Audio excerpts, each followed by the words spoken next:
میں نے واپسی پر طارق فاطمی صاحب سے پوچھا کیا ہم واقعی ایران اور سعودی عرب کو اکٹھا بٹھا لیں گے؟ طارق فاطمی سنجیدہ انسان اور گہرے سفارتکار یہ زیادہ ہنستے مسکراتے نہیں ہیں، لیکن اس دن یہ بھی ہنس پڑے اور آہستہ آواز میں بولے تو مجھ سے یہ سوال کل میاں نواز شریف نے بھی پوچھا تھا۔ میں نے ان سے عرض کیا تھا یہ مسئلہ 632 سے کوئی حل نہیں کر سکا، ہم بھی نہیں کر سکیں گے، تاہم کوشش میں کوئی حرج نہیں۔ میرے منہ سے بے اختیار کہا نکل گیا یہ 2016 کے شروع کا واقعہ ہے۔ میاں نواز شریف نے بھی سعودی عرب اور ایران کے درمیان صلح کی کوششیں شروع کر دیں۔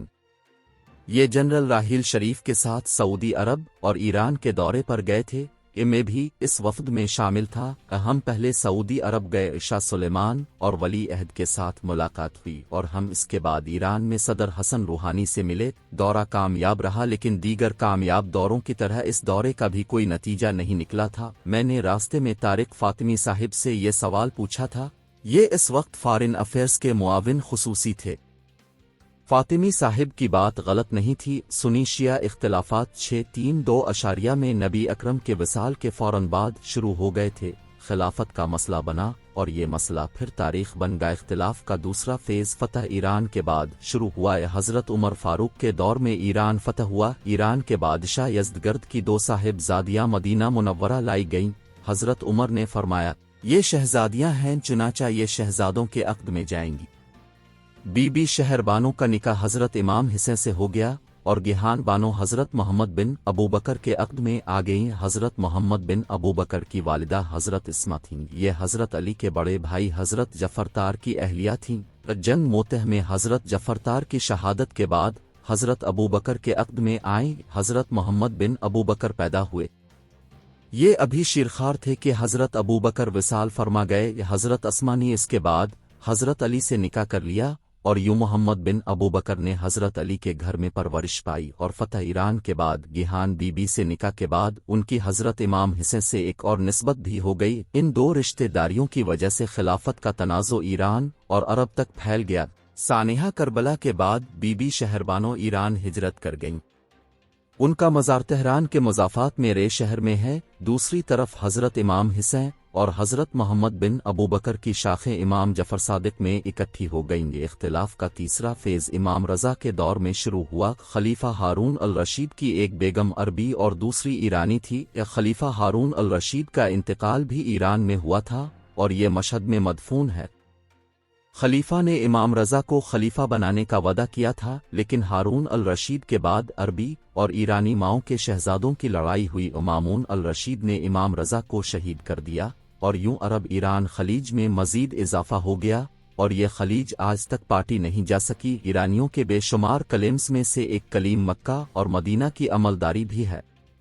یہ ان مقدس ترین شہروں کو اپنی وراثت سمجھتے ہیں، جبکہ سعودی عرب کا دعویٰ یکسر مختلف ہے۔ چنانچہ 1400 سال سے لڑائی اور اختلاف چلا آ رہا ہے اور یہ دعویٰ کیا جا رہا ہے دنیا ختم ہو سکتی ہے، لیکن ایران اور سعودی عرب ایک میز پر نہیں بیٹھ سکتے۔ اور یہ بات کسی حد تک درست بھی تھی، کیونکہ یہ جغرافیائی یا سفارتی مسئلہ نہیں ہے، یہ مذہبی، نسلی اور ثقافتی ایشو بھی ہے۔ شیعہ اسلام اور سنی اسلام میں بہت فاصلے ہیں، ان کا اکٹھا چلنا آسان نہیں، لیکن پھر 10 مارچ کو چین میں دونوں ملک نہ صرف ایک دوسرے کے ساتھ بیٹھ گئے بلکہ دونوں نے سفارت خانہ کھولنے اور سفارتی اختلافات ختم کرنے کا اعلان بھی کر دیا، اور اب ایرانی صدر سعودی عرب کا دورہ شروع کر رہے ہیں۔ یہ میجر شفٹ ہے اور پوری دنیا اس پر حیران ہے۔ میں آپ کو یہاں یہ بھی بتاتا چلوں، یہ مسئلہ کسی مسلمان حکمران نے حل نہیں کرایا، یہ بیجنگ میں صدر شی جن پنگ نے حل کرایا، اور صدر شی جن پنگ مذہب پر یقین نہیں رکھتے، لہٰذا ہم اس تبدیلی کو تبدیلی کہہ سکتے ہیں۔ ہمیں ماننا ہوگا دنیا بدل چکی ہے، دنیا میں اب جنگیں حل نہیں رہیں، امن، مذاکرات و ایک دوسرے کو انڈرسٹینڈ کرنا اور مل کر ساتھ چلنے سے مسئلے حل ہو رہے ہیں۔ اب یورپ کی مثال لے لیجئے، دنیا میں 2 عالمی جنگیں ہوئیں اور یہ دونوں یورپ میں شروع ہوئی تھیں۔ ایران میں 10 کروڑ لوگ مارے گئے تھے، لیکن آج یورپ میں سرحدیں ختم ہو چکی ہیں، کرنسی تک ایک ہے اور ایک ملک کے شہری دوسرے اور دوسرے کے تیسرے میں کام کر رہے ہیں اور کسی کو کسی سے کوئی سروکار نہیں۔ بھارت اور چین کے درمیان بھی 60 سال سے لڑائی چل رہی ہے، لیکن دونوں کے تجارتی تعلقات میں بھی مسلسل اضافہ ہو رہا ہے۔ بھارت اور چین کے درمیان جون 2020 میں لداخ میں خوفناک جھڑپ ہوئی تھی۔ اس میں بھارت کے کرنل سمیت 20 فوجی ہلاک ہو گئے تھے، لیکن اس جھڑپ کے بعد دونوں ملکوں میں تجارتی تعاون دگنا ہو گیا۔ دونوں کے درمیان اس وقت ٹریڈ والیوم 1.35 بلین ڈالر ہے۔ یوکرین کے ایشو پر روس، یورپ اور امریکہ کے درمیان خوفناک اختلافات ہیں، مگر تجارت اور سفارتی تعلقات جاری ہیں۔ یہ ایک دوسرے کے لیے سرحدیں بند کر کے نہیں بیٹھ گئے، اور اب دیکھ لیجئے گا یہ لوگ مل ملا کر اسی سال یوکرین کا مسئلہ بھی حل کر لیں گے۔ روس اور جاپان کے درمیان بھی سخالین جزائر کا مسئلہ 100 سال سے چل رہا ہے، لیکن یہ دونوں ملک ایک دوسرے کے ساتھ بیٹھتے بھی ہیں اور تجارت بھی کرتے ہیں، جبکہ ہم پوری دنیا اور ایک دوسرے سے ناراض بیٹھے ہیں۔ ہم نے کبھی ٹھنڈے دل و دماغ سے غور کیا آخر اسرائیل اور بھارت کے ساتھ ہمارا مسئلہ کیا ہے؟ اسرائیل کا تنازع اسلام اور یہودیت کا مسئلہ نہیں تھا۔ خلفاء راشدین سے لے کر خلافت عثمانی تک یہودی ہر دور میں مسلم ریاست کے شہری رہے، اور مدینہ منورہ کے ابتدائی دنوں کے علاوہ ہماری کبھی ان سے جنگ نہیں ہوئی۔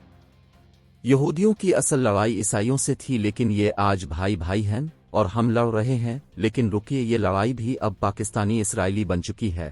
فلسطین میں یہودیوں اور عربوں کا ایشو تھا، لیکن عرب ان کے ساتھ بیٹھ چکے ہیں۔ UAE، عمان، ترکی، مصر، اردن اور شام سے اسرائیل کے لیے باقاعدہ فلائٹس چلتی ہیں۔ دبئی نے اسرائیلی کمپنیوں کو سرمایہ کاری کی اجازت تک دے دی ہے، لیکن پاکستان میں اس ایشو پر بات تک جرم ہے۔ اب بات کر کے دیکھ لیں، آپ کو یہودی ایجنٹ قرار دے دیا جائے گا؟ ہم یہ تک سوچنے کے لیے تیار نہیں ہیں۔ ہم نے جن لوگوں کی محبت میں اسرائیل کو تسلیم نہیں کیا، وہ ایک دوسرے کے ساتھ سرحدیں کھول کر بیٹھے ہیں، جبکہ ہم آج بھی اس ایشو پر بات نہیں کر سکتے۔ کیوں؟ ہم نے بھارت کے ساتھ لڑ کر بھی 75 سال ضائع کر دیے ہیں۔ ہمیں کیا ملا؟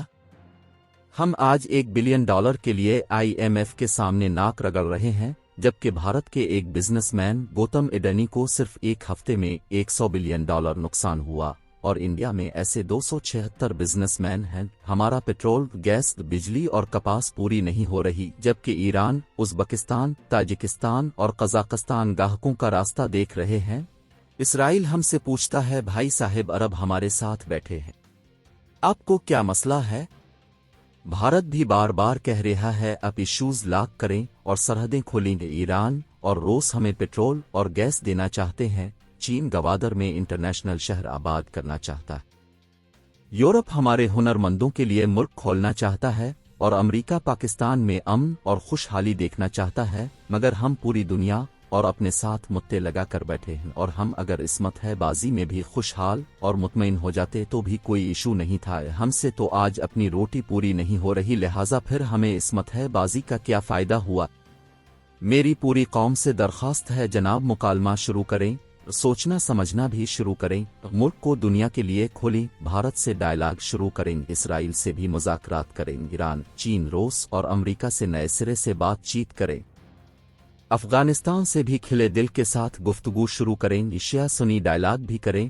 پاکستان کے ناراض گروپ وہ خواہ بلوچ علیحدگی پسند ہوں یا تحریک طالبان پاکستان ہوں، اب ان کے ساتھ بیٹھیں۔ یہ اگر کسی سلوشن کی طرف آتے ہیں تو سو بسم اللہ، اور اگر نہیں مانتے تو ایک ہی بار مکمل آپریشن کریں۔